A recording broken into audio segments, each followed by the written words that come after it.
കെട്ടുകഥ കസേരകളി കഥകളി. ആരാണ് ഒരു ചേഞ്ച് ആഗ്രഹിക്കാത്തത് എന്ന് ചോദിക്കുന്നത് പോലെയാണ് നമ്മുടെ ജയരാജൻ ചിറ്റപ്പന്റെ കാര്യം. ഈ അടുത്തിടെ ചിറ്റപ്പൻ ഒന്ന് ലൈൻ മാറ്റി പിടിക്കാൻ തീരുമാനിച്ചു. വേറൊന്നുമല്ല, എന്നും ഇങ്ങനെ LDF കൺവീനറായിട്ട് അങ്ങ് നടന്നാൽ പോരല്ലോ. BJP ദേശീയ നേതാവ് പ്രകാശ് ജാവ്ദേക്കറുമായി ജയരാജൻ കൂടിക്കാഴ്ച നടത്തിയെന്നാണ് പറഞ്ഞു കേൾക്കുന്നത്. ഞാൻ ആ സ്ത്രീയെ നേരിട്ട് കണ്ട് ഇന്ന് വരെ സംസാരിച്ചിട്ടില്ല. ഒന്ന്. രണ്ട്, ഞാൻ ആകെ ആ സ്ത്രീ ഒരു 5 മീറ്ററോ അടുത്ത് കണ്ടത് ഉമ്മൻചാണ്ടി മരിച്ചപ്പോൾ ആ സ്റ്റേജിലാണ്. ഞാൻ ആ സ്ത്രീയെ കാണുകയോ സംസാരിക്കുകയോ ഒരു സ്ഥലത്ത് എന്ത് കാര്യത്തിനും ഞാൻ പോയിട്ട് എന്നെ പോലെ ഒരാൾ പോയിട്ട് ആ സ്ത്രീയോട് സംസാരിക്കണം. ഈ കേരളത്തിൽ എന്റെ പൊസിഷൻ നോക്ക്. ആരെങ്കിലും പോയിട്ട് ആ BJP ചെയ്തു ഒരല്പം ബുദ്ധിയുള്ള ആളുകൾ ആരെങ്കിലും അങ്ങനെ ചിന്തിക്കുമോ?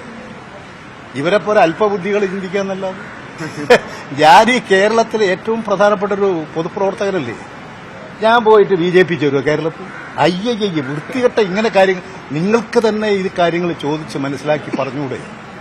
ഞാൻ പറയാൻ നിൽക്കണോ? EP ജയരാജന്റെ പ്രകൃതം എല്ലാവർക്കും അറിയാലോ. ഈ എല്ലാവരുമായും നല്ല സുഹൃത്ത് ബന്ധം വെക്കുന്ന ഒരാളാണ് ജയരാജൻ. പക്ഷേ സാധാരണ നമ്മുടെ നാട്ടിലൊരു പഴഞ്ചൊല്ലുണ്ടല്ലോ, പാപിയുടെ കൂടെ ശിവൻ കൂടിയാൽ ശിവനും പാപിയായിടുന്നു. പാപികൾ കുറെയുണ്ട്. ഈ ശിവൻ ആരാണവോ? ഇനി ശിവൻകുട്ടി എങ്ങാൻ?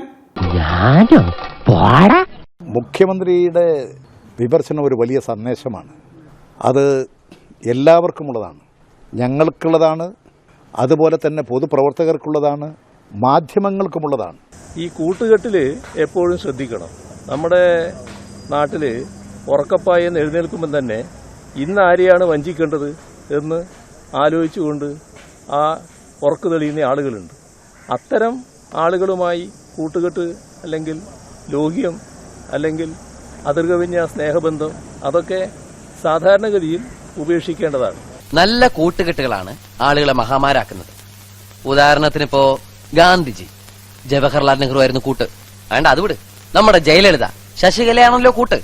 പക്ഷെ ഓരോ ദിവസം കഴിയും തോറും ഇതിങ്ങനെ വഷളായി തുടങ്ങിയ അത് കണ്ടല്ലേ ഞാനും പഠിക്കണത്. ഞാനും വഷളായി പോവില്ലേ? അല്ല, അത് ഞങ്ങൾ പറഞ്ഞല്ലോ, CPM-ന്റെ നേതാവ് തന്നെ പറഞ്ഞല്ലേ, മുഖ്യമന്ത്രി, കേരളത്തിന്റെ മുഖ്യമന്ത്രിയല്ലേ പറഞ്ഞത്. സത്യത്തിൽ അതുതന്നെയാണ് അവർ തമ്മിലുള്ള തർക്കവും. ഇതില് സഖാവ് ജയരാജൻ ഇത്തരം കാര്യങ്ങളിൽ വേണ്ടത്ര ജാഗ്രത കാണിക്കാറില്ല എന്നത് നേരത്തെ തന്നെ ഉള്ള ഒരു അനുഭവമാണ്. എല്ലാവരും പാലിക്കേണ്ട ജാഗ്രതയെക്കുറിച്ചാണ്. അത് ഉൾക്കൊള്ളുക എന്നുള്ളതാണ് ഓരോരുത്തരും ചെയ്യേണ്ട കാര്യം. കുറച്ച് നല്ലവരുടെ ഇടയിൽ ഒരു ചീത്തയാൾ വന്നാൽ ചീത്തയാൾ നല്ലവനാകുകയല്ല ചെയ്യുന്നത്, നല്ലവരും കൂടി ചീത്തയാകുകയാണ് ചെയ്യുന്നത്. ഈ പാലിൽ പാഷാണം കലക്കുന്നത് പോലെ. K. സുധാകരൻ BJP-യിലേക്ക് പോകാൻ ഒരു നീക്കം നടത്തി പൊളഞ്ഞെന്നും അതിന് കൗണ്ടറായി ബൂർഷ മാധ്യമങ്ങളും സുധാകരനുമൊക്കെ ചേർന്ന് അടിച്ചിറക്കിയ കഥയാണ് തന്റെ BJP പ്രവേശമെന്നുമാണ് ജയരാജൻ പറയുന്നത്. എന്നാൽ ജയരാജന് പാർട്ടിയിലും മുന്നണിയിലും അർഹതപ്പെട്ട അംഗീകാരം ലഭിക്കാത്തതാണ് ഈ പാർട്ടി മാറ്റ ചർച്ചയ്ക്ക് കാരണമെന്ന് സുധാകരൻ തിരിച്ചടിക്കുന്നു. സുധാകരൻ BJP-യിലേക്ക് പോകാൻ തയ്യാറെടുത്ത് കഴിഞ്ഞിട്ടുള്ള ആളാണ്. അത് ശരിയായിരുന്നു എന്ന് സുധാകരൻ പറഞ്ഞതാ. അതുകൊണ്ട് ആ സുധാകരൻ BJP-യിലേക്ക് പോകാൻ പോകുന്നു ഞാൻ പറഞ്ഞു.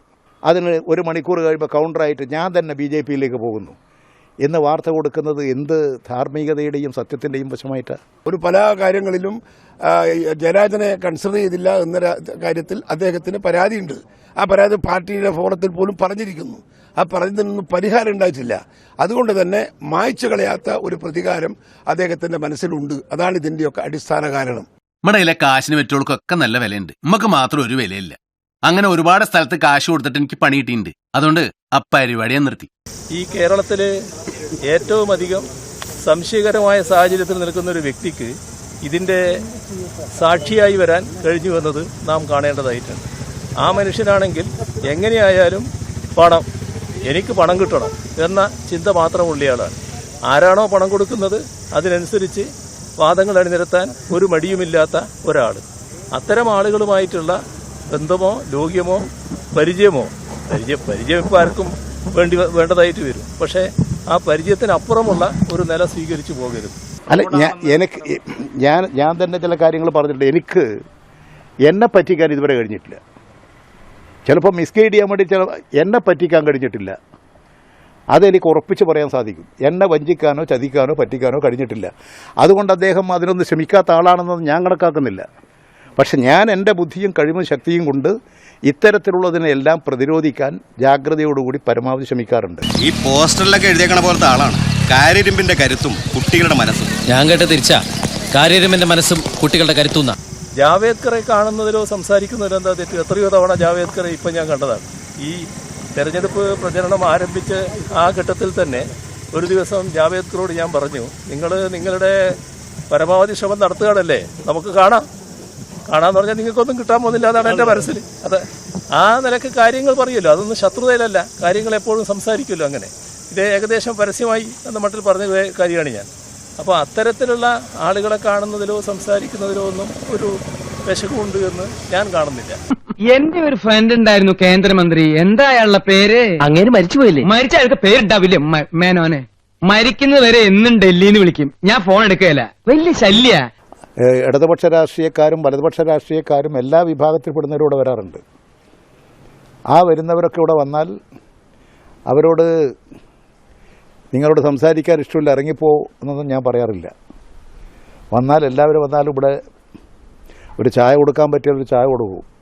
ചായ കുടിക്കാൻ അദ്ദേഹത്തിന്റെ പീടി ചായപ്പീടിയാണ്. എന്താ ഇത്? ഇതിനെ ഞങ്ങളിവിടെ ചായ എന്ന് പറയും. പട്ടണത്തിൽ എങ്ങനാ പറയുന്നതെന്ന് എനിക്കറിയത്തില്ല. ഇത് പൂർവ്വകാല ബന്ധുവില്ലാത്ത ഒരാളെ വീട്ടിൽ പോയി ചായ കുടിക്കാൻ നിൽക്കുന്നത് ആരെങ്കിലും പോകും? ചായപ്പീടിയൊക്കെ എഴുതല്ലോ. ജനാലും ചായക്കട നടത്തിയിട്ടുണ്ടോ? നിങ്ങൾക്കും യഥാർത്ഥം എനിക്ക് ചായ തരാൻ പറ്റാത്തതാണ് എൻ്റെ വിഷമം എന്ന് പറയുന്നത്. എനിക്ക് പോയി പോലും പോയില്ല പോലും എനിക്കെന്താ പ്രശ്നം? എന്താ എന്റെ കുടുംബത്തിൽ നിന്നായിട്ട് അവരെ പോകുന്ന പോലെയാണെന്നുള്ള നിങ്ങളുടെ ചോദ്യം? പിന്നെ നമ്മളൊക്കെ മനുഷ്യരല്ലേ, ഒരുപാട് ശരി ചെയ്യുമ്പോൾ കുറച്ച് തെറ്റൊക്കെ പറ്റിയേക്കാം. ആ തെറ്റ് മനസ്സിലാക്കിയാൽ അത് തിരുത്തി പോകുക എന്നുള്ളതാണ് മനുഷ്യർ ചെയ്യുന്ന കാര്യം. തെറ്റ് പറ്റിയാൽ 30-40 വർഷം കഴിഞ്ഞാലും പാർട്ടി അത് തിരുത്താറുണ്ടല്ലോ. ജയരാജൻ ആ ഒരു അഴിമതിയുടെ കൊട്ടാരം കാത്തു സൂക്ഷിക്കുന്ന ഏറ്റവും പ്രധാനപ്പെട്ട ഒരു കക്ഷിയാണ്. അദ്ദേഹത്തെ തൊട്ടാൽ കത്തും, കൊട്ടാരം മൊത്തം കത്തും.